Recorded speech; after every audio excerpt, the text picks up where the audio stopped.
যারা কোরবানিদাতা, যারা আল্লাহর সন্তুষ্টির জন্য কোরবানি দিবেন, তাদের কোরবানির সমস্ত গোশতকে 3 ভাগে ভাগ করবে। 1 ভাগ হচ্ছে নিজের জন্য রাখবে, আরেক ভাগ হচ্ছে আত্মীয় স্বজন যারা রয়েছেন তাদের জন্য, আরেক ভাগ হচ্ছেন এতিম মিসকিন গরিব যারা আছে তাদের জন্য।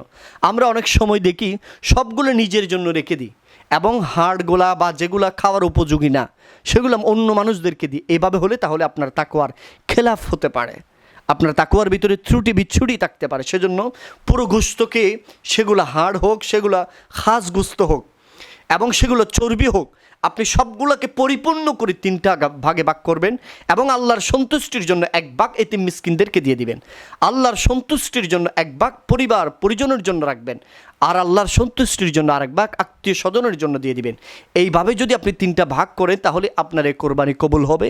যে আল্লাহ কবুলের কথা বলেছেন ওয়ালাকিন ইয়ানালুহুত তাকওয়া, সেই তাকওয়ায় পরিপূর্ণ থাকবে আপনার এই কোরবানি ইনশাআল্লাহ।